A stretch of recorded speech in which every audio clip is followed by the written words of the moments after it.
This story happened about a couple years ago, but it still creeps me out to this day. That being said, it's a little long of a story, so get comfortable. I'm an adult male with a tall build, weighing about 250 pounds, and I live with my dog, Oscar. My neighborhood is considered one of the nicer ones in my city, but it isn't without its share of crime incidents. Despite it being a nice area, for some reason, people are comfortable leaving their cars unlocked. Most of the crimes, you guessed it, tend to be car break-ins, where people are looking for easy grabs left in plain sight. And in the worst cases, the rare robbery of college students not from the area, or people walking around who are otherwise not paying attention to their surroundings. Growing up, I lived in much rougher parts of the city, so being alert and observant of my surroundings has always been second nature to me, especially at night. So much so that when my dog and I go for his nightly walks, he knows that it's all about the business of doing his business, and doing it quickly with no dilly-dallying. On this particular night, I was running late with a work project that had to get completed on time, and our walk was delayed about an hour past our regular time to 9 p.m. I absolutely hate going out too late. Already feeling anxious about missing our regular time, something told me to make sure I carry my Glock this time. So, after I got my dog in his harness and out the door, we started on our usual walk up the street, moving at a brisk pace. At this hour, the street is completely empty of pedestrians or car traffic, just eerily quiet. We get about halfway up the street before he starts sniffing around for a good area. That's when I spot a red pickup truck flying down the street well over the speed limit. The truck eventually comes to a screeching halt in the middle of the street, about 30 feet ahead of us. As soon as he hit his brakes, I quickly walked us a little further up, as to put a row of the sporadically spaced parked cars on the street in between us, and continue walking while maintaining eyes on the truck. As we walk by, the door opens and a guy gets out and is bent over coughing profusely, like a lot, and hacking up spit and whatnot in the middle of the street while holding onto the inside of his truck door with tinted windows. My dog and I both keep eyes on the guy as we're walking past about 25 feet away from him. Now, some of you may wonder why I didn't immediately aid to his rescue, and that's because something didn't feel right about the situation. Even my dog was on high alert, which confirmed to me that there is definitely something not right about this situation. He then looks up at me while still keeping one arm inside the car door and says, "Hey, can you come here for a second?" Without breaking stride, I say, "Yeah, probably not going to do that," while rotating my body and walking backward as we pass him so as to not turn my back on him. While still backing away on our path, I ask him what's wrong. He then says, "I'm not feeling well, can you please just come over here?"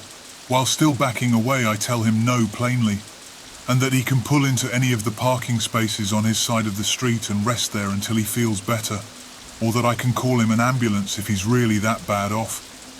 Upon hearing this, his face contorted and went into a snarl. He was also suddenly no longer having coughing fits or under any sort of visible physical distress.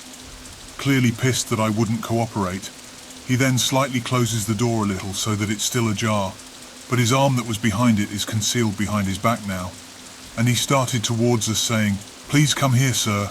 I told you that I'm not feeling well." At this point, my dog started a low growl. He was also suspicious of the man and would not take his eyes off of him. My dog is a German Shepherd, I should have mentioned earlier, so his instincts are usually to protect me. I then clip my dog's leash to my belt and get parallel against the side of a large SUV parked on my side of the street, leaving about 20 feet between us. I also move my hand behind my back to the waistband and tell him that's close enough from behind the vehicle. He then stares at me, and I can literally see him working the math in his head on the chances of me bluffing, and he turns around and goes back to the truck, but doesn't leave.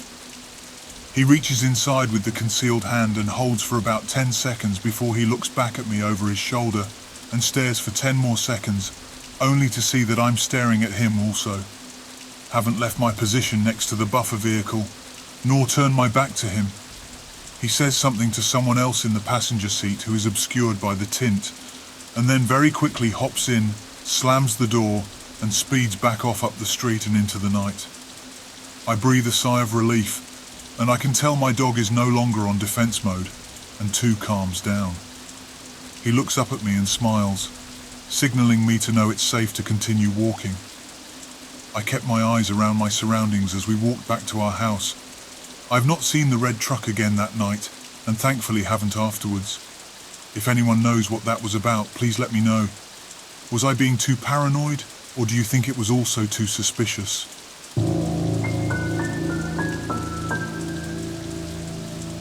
This happened about 3 years ago, but I still think about it from time to time, and it still creeps me out. I, at the time, was a 20-year-old male and had just moved into a new apartment on the first floor of the building. It was late one night, and my roommate was out when somebody knocked on my door.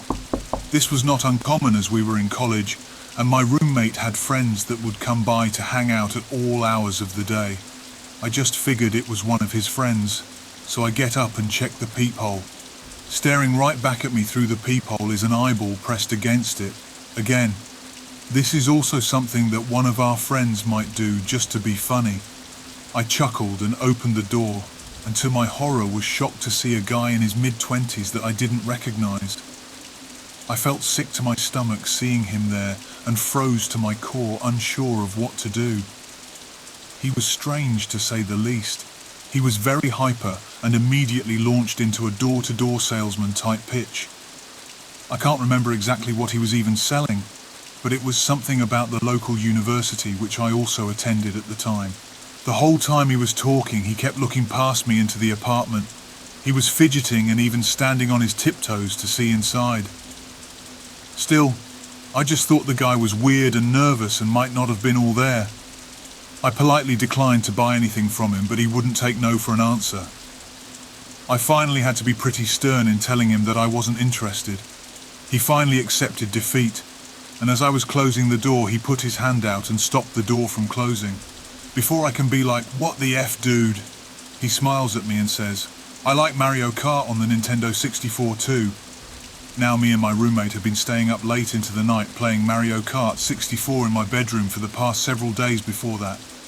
But there was nothing that he could see from the apartment entrance that had anything to do with Mario Kart. I was taken aback and trying to add things up in my head and confusingly asked, "How do you know I play Mario Kart?" He then got super nervous and said, Oh, I just thought that anyone with a couch like that would be into Mario Kart on the Nintendo 64 because, you know, it's like a retro game and that's a retro couch. What the hell kind of explanation is that? As I was pondering what to say next and still confused, he then goes, "Okay, bye," and literally scurried away. I shut the door and locked it. I start trying to put the pieces together on how he could have known that, because obviously it wasn't because of my grandma's old couch. Remember, it's a first-floor apartment that backs up to the woods. My roommate got home shortly after that, and I immediately told him about the encounter. He was freaked out too, and so we started investigating. At first, it seemed as if there was no way to even see inside my bedroom. My blinds were always down. We went outside and tested it out, and found that the only way to see inside would have been if you had your face right up against the window. And even then, you kind of had to crouch and close one eye just to get a glimpse of the inside. A couple more creepy details. My window was over a balcony, and the Nintendo 64 console itself was stored inside of the TV stand and was not visible. You'd only be able to see it while we were actively playing, which we never did until we were a little stoned and it was like 2 a.m. So basically this creep had been jumping the railing to our balcony, pressing his face against my window, and watching us play Mario Kart in the middle of the night. Unfortunately, that's the only logical explanation we can come up with.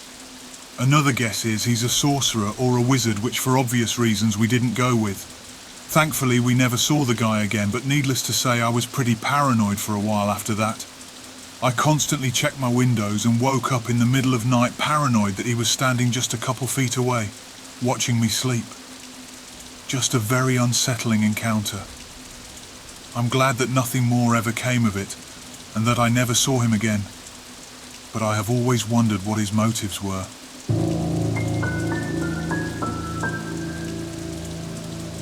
This is a real story of my experience with something unknown that left me shaking for days. I'll try to make it short, but also not leaving out any details. My name is Barry. I'm 20, and I'm from a small village in the north of Iran, up in a mountain area surrounded by a large forest. The story is that 2 years ago, when I was 18, it was partly a cloudy day, and I was going to go for a walk in the forest like I did every day, where the main path of the forest crosses from behind our house. So it wasn't like a long walk, but it was still deep in the forest. It's a dirt road with trees around you as far as the eye can see. On this particular night, it was kind of late compared to the time I usually walk, which was around 5:30, maybe 6 o'clock. It was getting dark, but because I was familiar with the path, I wasn't too worried about getting lost, and thinking I will be back soon made me just go for it. I was about 20 minutes into the walk, and it kept getting darker every minute. I get to a part of the path with a straight road, like 1,000 feet or so, and you can somewhat see the end of it. And as I was walking on that road, I see a dark figure at the end of the road. It just looked like a black thing standing in the middle of the road, and was like a dusk kind of time, so I wasn't sure what I'm looking at, especially in that distance. My first thought was probably a cow. It's a village, so a lot of people have farms around here, and sometimes they let their cows out into the woods for days, but usually in a large group. But I then thought, why is this one alone? And most importantly, why it's not moving? Believe it or not, I don't know why, but I didn't stop. Maybe it was the curiosity, or that I just didn't want to be a coward if it's a prank or some guy from the village. I don't really know what I was thinking in that moment. I just remembered staring at the thing without a blink as I was walking towards it. The thing that creeped me out the most was why the hell this thing doesn't move an inch. I was just getting more and more scared as I was getting closer to it. I started to see a shape. It was a tall figure, long and skinny legs. At one point I think I saw a third leg or maybe a stick in his hands. I don't know exactly. It was so blurry. I kept walking and still not knowing what I'm looking at. My heart skipped a beat as I stopped, maybe 60 feet from the figure, to just stare at it and trying to see what it would do. But it did nothing. It just kept standing still without a single move or sound. I didn't have the courage to say anything. I remember just thinking, F it, and turned around and walked away. As I was walking back, I constantly looked back behind my shoulder, paranoid of seeing that thing move, but every time I looked back it was just standing there as I was getting further away and finally out of sight. It was almost completely dark at this point. After a few turns I was able to calm down a little bit. I slowly stopped worrying and kept walking at a normal pace and tried to not think about what just happened. I pulled out my phone to call a friend to just talk with them until I got home to lessen my nerves a little bit. More so to distract myself from what I just saw. And just before I got home I had a feeling that I should look back one more time. Against my better judgment, I looked back for the last time, which to this day wish I never did, and saw something that traumatized me for life and still makes me shake from fear to this day. I saw the same blurry black figure, standing still in the middle of the road, looking at me at about 50 feet. I didn't stand there to see if it moved or not this time. Instead, I ran for my life. I ran feeling like if I stopped, I would die. I didn't look behind my back once. I just ran home, and when I got home, I opened and slammed the door shut and locked it fast. My hands and feet were shaking, which was something that I never experienced, and I hope I never do again. My family was worried too, after I told them what just happened. They were more so worried about me and not the figure, as they told me I was hallucinating and not to worry too much. But I could tell from their eyes that they were shocked and scared as I was. I never experienced such a thing again and never mentioned it to anyone until today. But this experience will forever be in my mind and haunt me forever.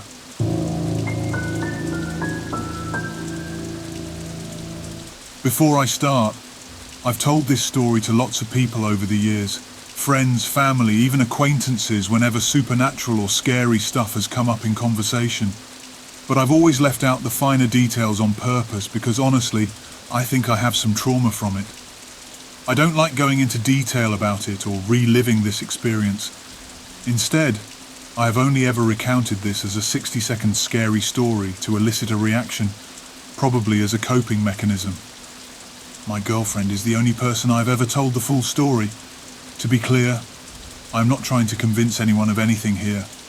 You can believe what you want and I respect your opinion, but I'm also not going to debate or argue over something I know to be true. This experience happened when I was wild camping on my own in a forest in Wales, England. This is something I've done dozens of times and continue to do to this day. I think it was April or May 2014 or 2015, and the weather was unseasonably good, and this was the second of 3 nights that I'd planned for my trip. Little did I know it would be my last. First night and second day had been great. I got a lovely long hike in, followed by a pub lunch with some of the locals. I'd driven back to the area I was staying, and I was now back at my tent. I settled down for the night, read a book and had some beers and went to sleep. It was probably between 11 p.m. and midnight when I heard a strange sound. At first I thought I was dreaming. I was just in that state where you're semi-conscious, about to drift off, but haven't quite just yet. I slowly became aware of a melodic noise somewhere outside the tent which didn't sound that close, maybe 40 or 50 yards away. It sounded like a person perfectly humming a tune. After listening for a couple of minutes, it was definitely somebody humming a tune. When I say perfectly, I mean just that. It sounded like a professional singer or something because it was perfectly in tune. No voice breaks or falters at all. I can't remember whether it sounded like a man or a woman. At this point I'm shitting myself because it's just incredibly creepy, like something from a horror film. Because again, I'm in the middle of the woods, nowhere near campsites or civilization. I hadn't left my tent at this point, and the humming hadn't gotten any louder. It just stayed a distant background noise. I didn't know what to do, but knew I couldn't just stay there forever. So I mustered the courage to open my tent as slowly and quietly as I could to see if I could see anything or tell where the noise was coming from. Within 5 seconds of me poking my head out of the tent, the humming stopped. It didn't fade away or anything. It just stopped dead as if someone had pressed pause on a recording. I'm still very much on edge at this point, but at the time I assumed, or rather hoped, that's just what it is. Someone playing a prank on solo campers with an audio recording. I literally couldn't think of any other explanation. Based on that assumption, I shouted something like, "You're not funny, F off." That made me feel a bit better because it felt like I'd addressed the issue. I don't know, but for whatever reason it helped my nerves a bit at the time. I let that hang in the air for like 10 more seconds whilst my head is still poking out of the tent, and it stays quiet. I'm kind of satisfied by this point, so I begin moving back in. As I'm reaching for the tent zipper though, the humming starts again. Same tune but much louder, much closer, and from the completely opposite direction. My heart completely sinks because there is no way someone could have moved from the first source of the noise to the second without me seeing or hearing something. Literally impossible. It was perfectly quiet in the woods, not even any breeze against the leaves, and yeah, it was dark, but I could still see short distances thanks to the moonlight. In the back of my mind though, my subconscious is clearly working overtime trying to rationalize this, and I guess I must have assumed that there were multiple pranksters out there with multiple audio recordings. I can't exactly remember what my thought process was at this point because it's truthfully all a blur. But for one reason or another I stormed angrily out of the tent towards the now quite loud sound. It sounded as if the person humming was within like 10 feet of the tent. I got up out of the tent, turned towards the noise ready to scream at the perpetrator, or even attack if necessary. That's when I see this humanoid figure silhouetted against the tree line, maybe 15 feet away from me. My best description of it is this. It was a large, thin figure that was shaped like a human, but way too tall and proportioned all wrong. It was huge, I would guess over 7 feet. Its limbs were unnaturally long, like it had been stretched out in all directions. Its head appeared very small and rounded. I think the figure was grey in colour, but I can't be 100% sure because of the poor visibility. I couldn't make out much of its face at all. It just seemed to be covered in shadow. What I can say for sure is I definitely didn't notice any features like eyes, mouth or nose. It was standing quite still, facing directly towards me. I say quite still because there was some movement, in the same way that a person or animal would sway back and forth or make some minor body movements, etc. If they were standing up. This was a real, living thing. I know that for a fact. Not an illusion, not a prop or prank. This thing was standing right in front of me and was aware of my presence. I'm paralyzed by fear at this point. I've never felt anything like it before or since. Just a primal terror which has left me cold, shaking, just standing there, quite literally unable to move. I distinctly remember thinking that I needed to get away, but I could not physically move my body. It was the most terrified I've ever been. As I first laid eyes on this creature, the humming stopped, and immediately it started humming again. But not a song. It started softly signing my name, in what sounded like my voice. Which sounds ridiculous, I know, but I swear that's how I remember it. Even though it was singing in my voice, it didn't sound right. For example, the syllables were just off, as though a non-human had heard speech once and was trying to mimic it for the first time. Poorly. I haven't described that well, but I don't think I know the words to do so. This can't have gone on for more than about 10 seconds, but it felt like forever. Me standing there, this creature standing, motionless and singing my name. At some point though, every cell in my body just switched and I managed to turn and run as fast as I ever have in the opposite direction. For maybe 2 minutes I was literally sprinting through the woods in just my socks and PJs, with absolutely no other thought in my mind other than putting distance between myself and that thing. I had no idea which direction I was going or how I'd make it back to a campsite. When I eventually stopped, I just leaned against this tree, panting for ages. The forest was still completely silent. I must have stayed by that tree for about 2 hours, waiting for my heart rate to settle, trying to calm down and decide what to do. I didn't want to go back to my tent. I was quite happy to leave all my stuff there, but I needed my phone and car keys to get home. I was several miles away from anywhere. I eventually made my way back slowly. Luckily, it wasn't too hard to navigate back to my tent in those woods, because the tree distribution wasn't very dense. Once back at my tent, I grabbed just my phone and keys and went back to my car as fast as I was comfortable. Spent the rest of the night sitting in the back seat on my phone, shaking. I didn't even try to get any sleep. Once the sun was up, I managed to go back and pack my stuff up and left as quickly as I could. After that, I took a little over 2-year break from solo camping. So that's my experience. Make of it what you will. That has stayed with me ever since, and I know it always will. I don't know what was in the woods with me that night, but it has scarred me and transformed the way I think about supernatural experiences, etc. If anyone has encountered anything similar to what I described, I'd be interested to hear.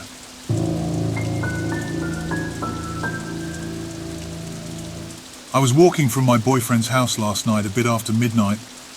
I've known him for 6 years, so I go there all the time and never felt anything like this. His home is surrounded by woods on one side and few houses are sprinkled here and there. So he lives in what I consider to be a pretty dense part of the woods. The path I take to my house is overlooking a hill, and the woods are to my back. The entire walk takes maybe 5 minutes. I always enjoyed walking through the woods because it felt peaceful, and I felt like Little Red Riding Hood, which was my favourite story growing up.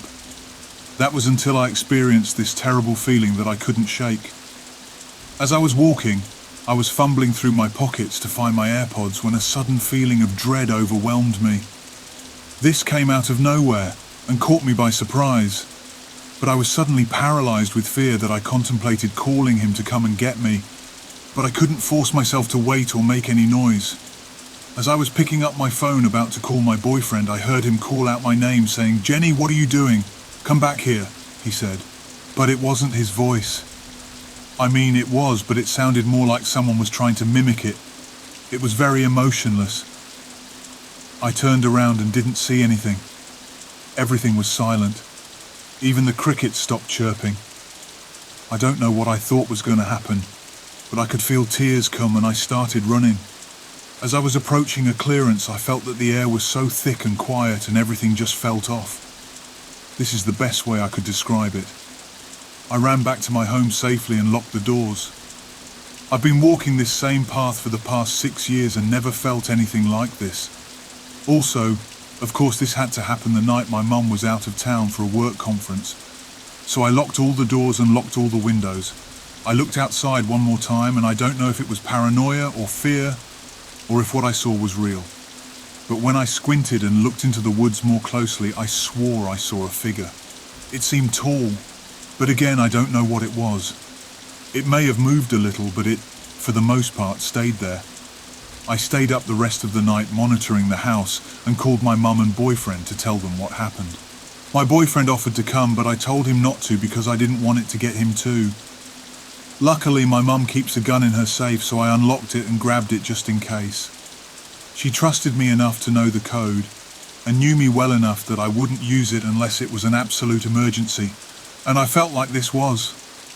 Thankfully, nothing happened the rest of the night as I drowsed off to the TV. Our motion lights did go on a couple of times, but I was able to convince myself that it's from small animals like rats. Hopefully. To clarify, we're in Ireland, a relatively safe city, and there are no large animals or predators in the area.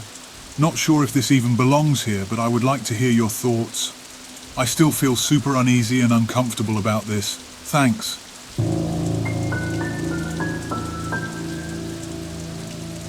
I've grown up in a small Appalachian town in southern Pennsylvania, and 7 years ago, a blue-eyed creature suddenly appeared on our property.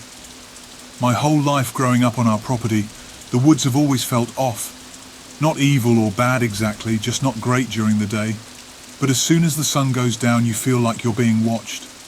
Growing up, my dad would always tell us about a tall, black, shadowy silhouette or creature he would see on a regular basis. Unfortunately, my dad was a diagnosed schizophrenic, so Mum always told us to ignore him. That it was just a story his brain made him think he could actually see, but I don't think that's what it was. He passed away 7 years ago. I want to say a month or so after he passed. I was letting the dogs out around 9:30 with a flashlight, because you don't feel safe at night here. As I was on the back porch with my flashlight watching them run around, I noticed something odd. That all of the sudden, in complete synchronicity, there was no sound whatsoever. We live in the woods. This doesn't happen often. I was looking around when I noticed about 10 f8 out of the flashlight's range was this icy blue eye shine about 8 feet off the ground. When I made eye contact with this thing, I completely froze. I couldn't do anything. I have never felt primal fear before or since this. Even with my strong as hell flashlight, I couldn't see anything other than a black vague outline of it. I could only see those blue eyes. As soon as I could think properly, I looked at the dogs and seen my dad's German Shepherd was already in a defensive state, growling in the direction I seen the thing, and the other had run back to the porch with me shaking and crying by the door. I know, great protection dog, right? But I don't blame him. I called for the German Shepherd a couple of times to get her back into the house with me and the other dog, but I had to actually go grab her collar to get her back in, and she never took her eyes off it, thankfully. So I knew where it was. I was finally able to get both dogs in, and as soon as I slid and locked the sliding back door, the blue eyes that were there just vanished. I never told my family because of how they acted when my dad would talk about it. I've had more encounters with it, and some of my friends have even been with me for one, so I know I'm not losing my mind. But I can't find anything about a creature with icy blue eyes. If anyone could help me, I'd really appreciate it, please.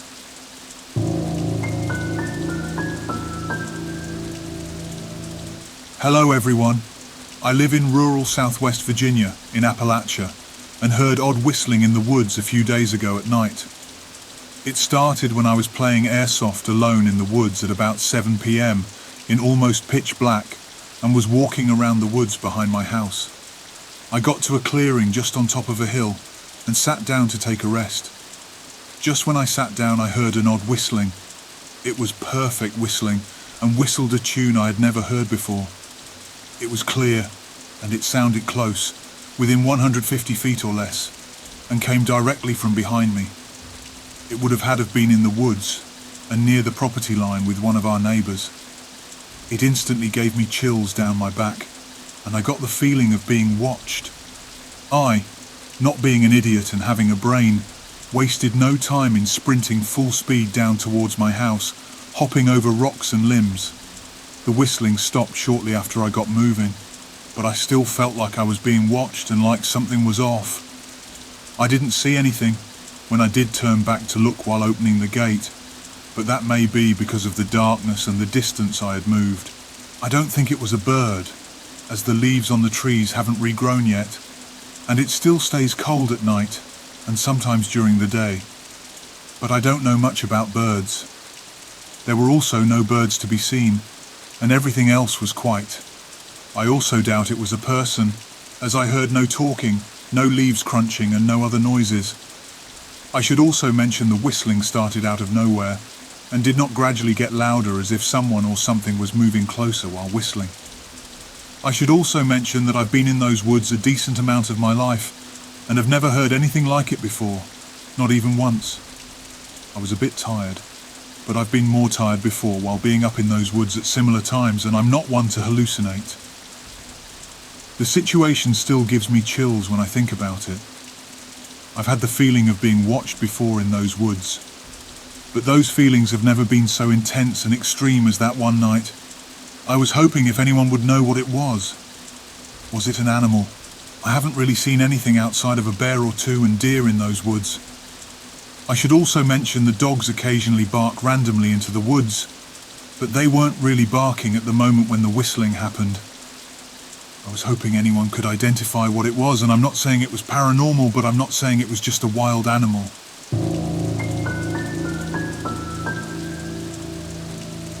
I'd like to preface this post with the fact that up until very recently, I've always been a skeptic of things like cryptids and supernatural forces, but I genuinely can't explain what I heard or experienced last night. At around 1:30 a.m. I stepped outside to smoke, like I've done every night before I go to bed. A few minutes go by before I hear what I thought were the neighbours' roosters just going crazy. I thought it was a little weird because I've never heard the roosters at this hour, and they usually do their thing around 6-ish, but I just shrugged it off and kept smoking. As I'm taking another hit, I hear again what sounds like a rooster, except this time it's closer than before. Again, I still thought nothing of it and continued smoking. A few minutes pass without hearing the rooster or anything, until out of nowhere I hear what I can only describe as a rooster call mixed with screeching. Almost like BO2 Zombie, but less droning and human sounding from behind my fence. At this point I completely froze and looked down at my pipe to see I got a few hits left. Wasn't letting this dude ruin my night, so I finished the bowl and started walking back inside. When I got to the door, I heard the little man run off. From its running it sounded about the size of a large deer, but I'm not quite sure because I never saw the thing. Definitely ran on 4 legs though. I live in a town called Katy, specifically Old Katy. If anyone in the area has had similar experiences or knows what I saw last night, any info would help. It still bothers me to this day not knowing what it was.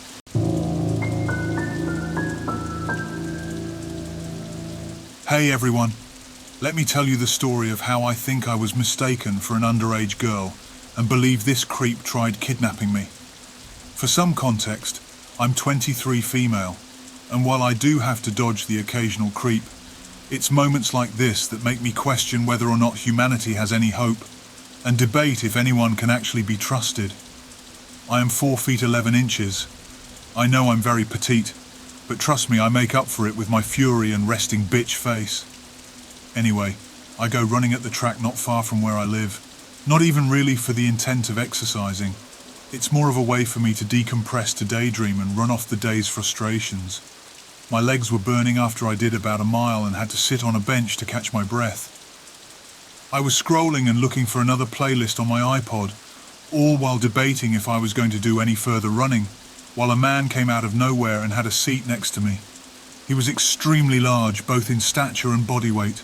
Somewhere in the ballpark of 6 feet 4 inches. He could have easily squished me like a bug. I didn't pay him much mind, or at least tried not to.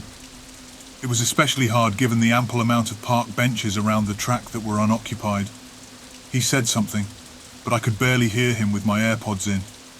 I took them out and asked him to repeat himself.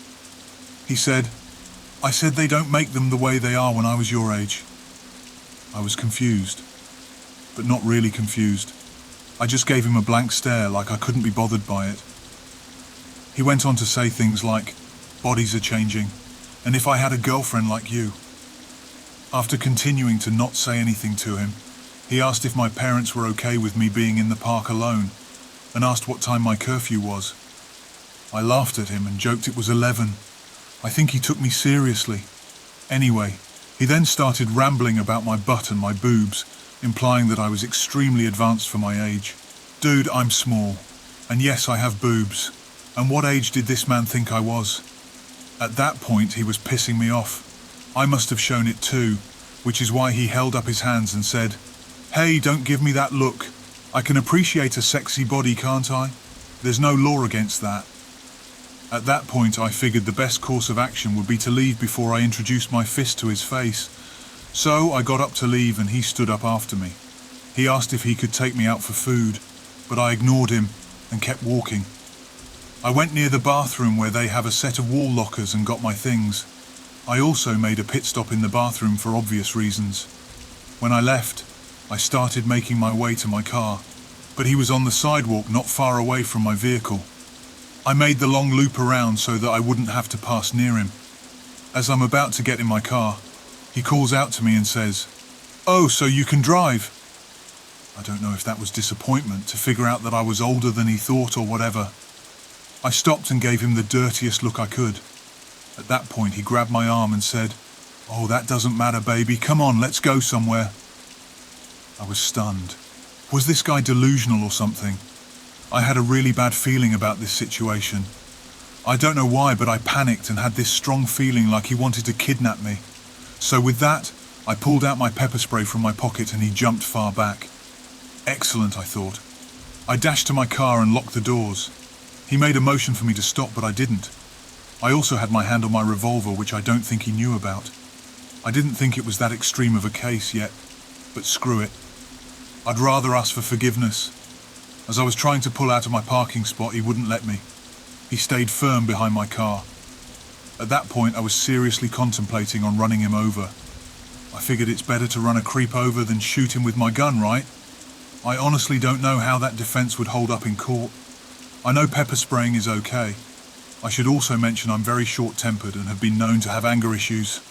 Instead, I slowly backed up and made it obvious I didn't give two flying fucks if I ran him over. He got the hint and moved out of the way and called me a crazy bitch. I smiled at that. Finally, I drove off and hoped that that was the last I'd see him. The reason I'm sharing this experience in the first place is because I got a card in the mail and surprise. There's a registered sex offender in my neighborhood that committed crude acts towards an 11-year-old girl. And guess whose black and white picture was in the corner? No more than that creepy park guy. I'll come up with a better name for him later, but that's what I'm going with for now. Did he think I was around that age? I looked him up further in the court public records and I got sick to my stomach when I realized he did attempt to kidnap the 11-year-old girl, and luckily they found her after 3 days of going missing. I can't imagine the trauma that poor child had to endure. It made me wonder what if he was serious and able to take me. He had the physical capabilities to do so. Thank God for my pepper spray and to myself for being smart. I filed a police report that afternoon. I told them he was at a public park and possibly thought I was a minor. Come to think of it, if he's a registered sex offender, especially towards minors, aren't they not allowed to go near parks? Wouldn't that violate their probation or something? Anyway, I don't know, but the officers said they'd look into it. But judging by how they took my report, I hold out little hope. Be careful out there. I don't care what age you are. Some people are just dangerous. Also, if you were to carry any form of self-protection, the least you can do, as a woman, is carry around a pepper spray. I also have a hidden knife and taser that I didn't mention earlier. I'm big on protection. Stay safe out there.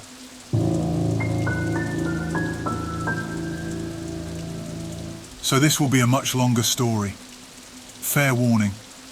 My friend and I started going to summer camp in 2019 so that we can conduct surveys every summer based on the topic we'll be discussing, so we get better public speaking arrangements and more generalized opinions from others in the area. This was all for a private school we went to, which I'd rather not share very much online. Me and my friend, let's call her Mia, teamed up with 2 camp counselors and hit the town. Our last stop was a Walmart and we talked to a bunch of different people. The most memorable was the third to last, an older man that asked for our names and all about us after he finished answering our questions. At the time, we were both 13 with hardly any concept of stranger danger, so we gladly answered about ourselves. Anyway, A few days later, an account popped up on our friend requests called Ed_Pat. The account liked a bunch of old posts, commented with a bunch of fire and rose emojis, and called us hot and sexy on our posts. It got to the point where they started to send nudes. So, me and my friend ended up blocking the account. Only a few days later, the account was permanently deleted. It didn't show up in our searches for it. That's why we thought it was the end of it. Well, sadly it was not. When we finally got back to school in August, we basically forgot the event altogether. Yet again, this time on both of our Facebook accounts, we got a notification from someone named Ed Pat wanting to be our friend. Immediately blocked that account again, but not before they had already commented gross things on my baby pictures. Commented on how pretty my baby blonde hair was, how I looked good in short dresses, etc. After that, we both talked to our parents about the situation, and other than keeping our accounts private, there wasn't much else we could really do. The cops shrugged it off and said just to take the app down completely. But hey, we're teens. Of course we didn't do that. Over the years, till around the end of 2021, this man kept sending friend requests from different accounts with similar variations of their names, which sort of made us laugh with how it was a bit stupid that he did that, but whatever. Though, at the beginning of 2022, this is where it starts to get really creepy. Accounts with the names and pictures of our friends started showing up in our notifications, so obviously we added them thinking it was our friends. We were wrong. Almost immediately, most of our posts had likes or comments on them from this account, and there were multiple DMs of dick pics to both of us. We blocked the account again. This became an ever-exhausting recurring cycle. An account with friends' info, pictures, and mutual friends would get hacked, stolen, duplicated, etc. Just so they could friend us again and again without us worrying too much about it. Finally, it got to the point we stopped adding people from our school at all, even friends. The final time this happened was in the summer of 2022. The swarm of fake accounts had stopped roughly 2 months prior, and seeing as this friend request looked legit by a school friend, I decided to try it out. My friend didn't. She was still wary, but I decided to give it a shot. The compromise was to fully delete our socials and get new ones if this account turned out the same. I was definitely a stupid 17-year-old, but try not to judge me too harshly. Now, this account didn't spam our pictures, didn't DM us dick pics, just interacted with us like any normal school kid would. A like here and there on new posts, a like on a story posted, never commented on posts. So finally, we thought it was over. Funny was I wrong. Strange things started to happen and became more of an intentional thing than a coincidence. I would post a picture of me and a friend at the park. A couple minutes later, a white truck pulled up in the lot. Eerily close to my car, the driver's side door, but we tried not to think too much of it. There were still a few spaces over. Me and my friend were on the swings, basically in a straight line of sight of the parking lot.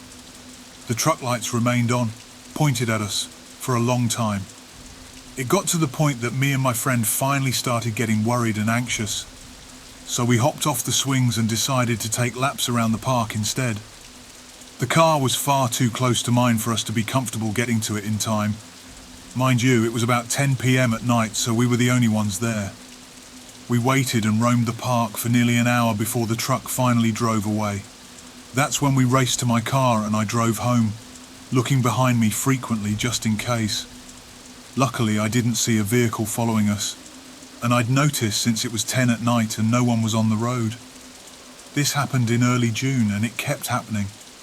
I didn't really notice it, thought it was a one-off occurrence. It never dawned in my head that it happened after I posted pictures or said where I was with friends, but I started to see a white truck just about anywhere I posted my location. Even one that would wait outside my high school when I posted a story about my walk to my mum's store only a mile from our school. Again, young and dumb, I didn't think the worst of it. I thought it was a parent waiting for a kid. Plus, there were a bunch of people that own all kinds of variations of white trucks in my town. So I never put much worry into seeing them all the time. My friend never mentioned any white truck, and if we were together we rarely saw any of them. But I started to get nervous of them. After one time I was walking to my mum's store, I decided to take a glance at the driver of the truck that sat near the car line every day after school. It was the same, if not a bit older, man from our Walmart survey trip in 2019. It was bizarre, definitely. We were never expecting to see him again, especially since we met him in a few towns over from our own. Yet long and behold, he was right there. That's when I walked, probably ran actually, to my mum's store. This kept happening, and I finally knew I was being stalked after seeing him that first time because I saw him everywhere on foot.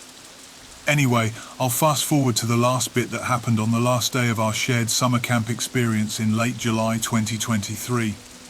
At this point I was still 17, and since I was older than most of the new campers, I might as well have been considered a staff member. I drove kids to camp and home every night, and they paid me for the gas money, so I was cool with doing it. Didn't bother me, since they were in the same town as me and there were others farther away that the counsellors typically drove home. This day, I posted all the pictures of the last day of camp right before I left so I could try and save my phone that was suffering from glitches, lack of data, and didn't let me communicate or call others because my storage was too full. So I photo dumped a bunch of stuff, but it didn't fix the problem. My phone was essentially broken all the time. It hardly worked, and I bought my current phone after this occurrence. On top of this, one of the older campers that visited on the last day, who was an 18-year-old male, didn't have a phone either, but he was also in the car with me. In the back seat, I had 3 campers. One didn't have a phone either, and the other 2 were dead. One was charging theirs with my carport. I know, in 2023, how could there be this many people without a working phone? I guess it was the perfect storm. As I pulled off the back road of our camp up to the intersection, the light turned green and we went forwards. In the lane next to us was a white truck that kept turning its brights on and off. It was a bit weird, so I sped up because once again, I didn't think much of it. Side note, my best friend Mia has a baby. Mia had her kid at 15, so at this point her kid was nearly a year old. Still very fussy in car rides and such. This becomes important later, because Mia was there for the last day of camp too. She left right before we did when her baby started to become fussy. Eventually I don't see the white truck behind me anymore and I slowed down a bit. It was nearly 9:30 p.m. at this point, late enough for the highway between our towns to be essentially empty. I have this back road that is a bit curvy that leads close to my house and directly to a rich neighbourhood. It's the streets I typically take to get back to my house from camp if I had no one to take home, and everyone that was a regular in my car called it the detour. It was quite pretty, with a bunch of full evergreen trees and wildlife. The kids, well, not really kids, one 13 female and 2 15-year-old males in the back were begging me to go on the detour since it was the last day of camp. So I caved in and hit on my blinker, turning right onto the back road. Now, listen, I'm not the safest person out there, don't judge me. I'm still basically a kid too, but all the ones in the back love to hang out the windows on the back road. So I let them stick their heads out the sunroof, sit on the windowsill while holding the bars on top of my car. I went slow, under 10 miles per hour, just so they could do it and not worry about them getting hurt. I mean, there was no one on the back roads. Cops never camped out on these streets, and I was going under the speed limit by like 20, so there wasn't really any harm in letting them stick out the windows. Eventually, I let them bully me into taking them around the rich neighbourhoods that had cool water fountains and covered bridges on their streets. Apparently, one of the covered bridges caved in, so we had to go around on this super narrow street right next to a large drainage ditch at least 15 to 20 feet deep. As we are going around it, a car comes up behind us. I assumed it was one of the people who lived in the neighbourhood, so I was going to speed up to let them get to their house. Finally, we came to the 4-way intersection of the rich people street. Straight forward was a dead end, which is what I originally was going to do. To the left was the broken covered bridge, and to the right was a back roundabout that would take us back to the beginning of the street. But it had no houses, lights back there because the neighbourhood is still being built. But let's call him Jake. An 18-year-old male told me to go right. Mind you, one of the campers was sticking their body out of my skylight from the back seat so I couldn't see out of my review mirror. I didn't really want to, but I trusted his instincts and turned right. As soon as I did, I started to hear honking behind me. I was a bit startled, and so were the kids in the back seat. I glance out in my side view mirrors, but I can't see anything past the bright LED lights. I thought it was just because I took too long, so I sped up a bit after I turned right. There was a sharp curve at the end of a hill on this back street, and it makes you tug the steering wheel pretty hard to stay on the road, especially in the dark. The car behind me turned right too. They started flashing their LED brights, honking loudly, and had rolled down windows screaming at us. They kept trying to get in the lane next to us and bump into my car to run us off the road. That is when I knew this was serious.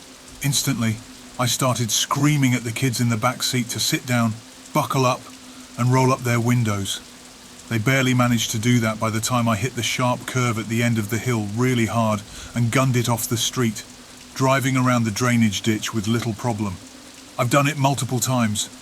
There was no phone in the car to call anyone, least of all the police, so I just ended up speeding down the back streets as the car chased me, trying to run me off the road multiple times. When we came upon sharp corners, they slowed down. That told me they didn't know the area well, which I used to my advantage. As I was approaching a stop sign, for me to go left or right, my house was to the right, so left it was. I yelled at Jake to check my right because I'm not stopping for the sign. I sped past it. At this point, I disturbingly found out that what I was dealing with was another white truck that tried to hit my bumper again, and I swerved into someone else's yard. I booked it down the street, hitting every turn as fast as possible, and eventually I thought I lost the truck. I sped past my high school and onto the highway again, where we got off in the first place. I didn't see the truck behind us, and we were all still freaked out. I took a right to go onto another main way and passed by a closed gas station on the way, which is a very important part of the story later. I stopped at another gas station and handed the kids in the back some cash for them to go get themselves a drink and a snack to help them calm down. None of them were crying, thank God, but what adrenaline junkies, I thought. They thought it was more exciting than anything, as they were laughing about how cool that was, and how I have sick driving skills. I told Jake to go watch them in the store, and make sure they didn't do anything stupid while I filled up my gas tank. We waited at the gas station for about 20 minutes before I went back onto the road to take them home, just in case. I asked them if they had seen the car at all while they were hanging out the windows, and only one of them said they thought they did, but the truck's lights were off.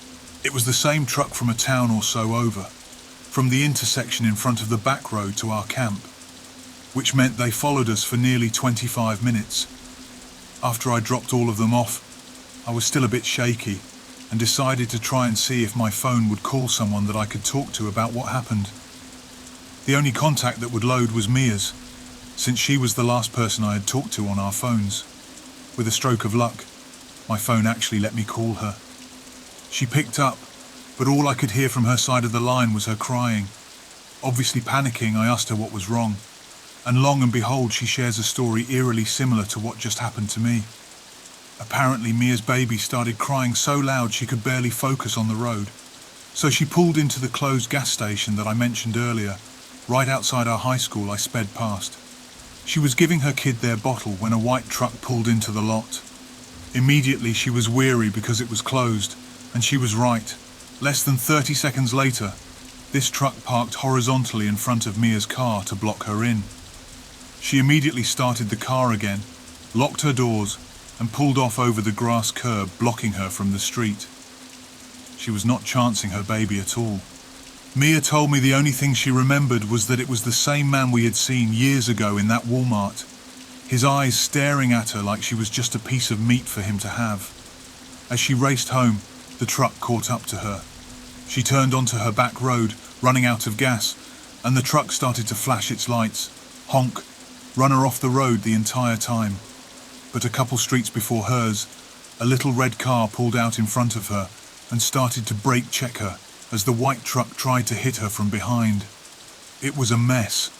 She took a chance, sped up, and swung onto her street to at least lose the red car. The truck booked it after her. Apparently, both of her older brothers were waiting outside for her with some of their friends to help her bring in stuff for her baby. Upon seeing this, as she pulled into her driveway, the white truck sped off. If her brothers weren't outside, that might have been a different story. But anyway, long story short, the truck that followed me all the way back had an accomplice in a red car that followed my friend Mia. When they couldn't catch me, they went for her. Both me and Jake suspected that because I didn't go onto the dead end where the man could cut me off, that's probably why it suddenly got violent so quickly. If you want more of my story times that sound a bit crazy but sadly true, comment below. Also, I never mentioned what happened after this, but the man in the white truck and the other in the little red car were found a town over when there was footage taken of them attempting to kidnap a 7-year-old off a porch and being attacked by her dog. Along with this, we found that there had been several sightings of a white truck around our town following others doing similar things days after it first happened to us, such as following cars that had a similar description to me and my friend's cars. We think they were trying to find us. Our reports were officially filed after we saw the information of the car on Facebook, along with the identity of the man that had stalked us for years. It took years to get rid of them, but we now don't have to worry about the men anymore as they were caught and arrested. I'm glad no one got hurt, but when you had as many red flags as I did, make sure you take action. Don't shrug it off like I did, especially when I noticed the man from Walmart was in the white truck. I should have done something then, but now I know better.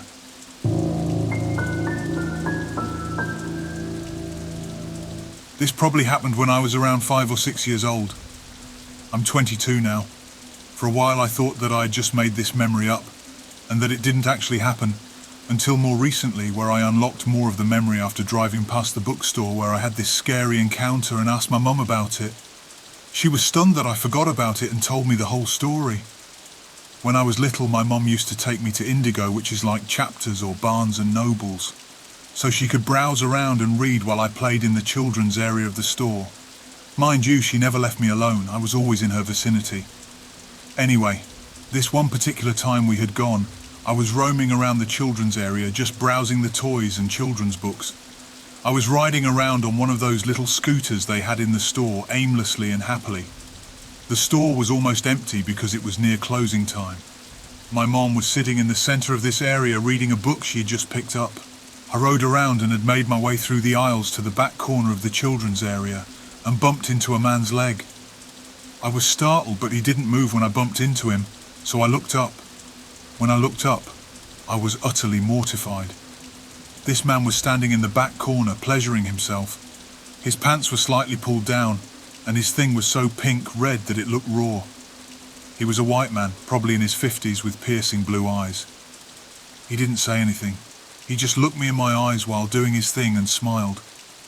I tried to run, but this man grabbed my arm and said, "Where are you going?" And this is normal. "Want to go to the back of the bookstore?" I saw a lot of new children's books that came in. Disturbed and mortified, I didn't know what else to do as he was trying to pull me away other than to scream. I screamed at the top of my lungs and started crying because I was so scared. That startled him, and he left instantly. My mum saw him and ran towards him, but he was much faster than my mum. My mum asked me what happened, and at that time I couldn't speak. I was so disturbed. I was shaken, and she didn't want to ask any more questions and thought taking me out for ice cream to calm down would help. Well, it did. But I didn't tell her the experience until later, and she was also mortified when I told her about a man holding his ding-dong. As a child, I didn't understand what he was doing, but I knew it was wrong. This interaction was probably less than a minute, but I still think about it to this day. Also, I don't know why I didn't realize this, but after I told her, we never went back to that bookstore again. Until I drove past it today and was shocked at the memory I unlocked. Thankfully, my mum was always near me, but it could have ended pretty badly if she was further away. That's why I taught my kids at a young age to use their voice and scream if they're in danger. Luckily, nothing like this happened to them, but they're young, and I'm not out of the woods yet. Stay safe and always keep an eye on your kids. There are too many freaks lurking around every corner.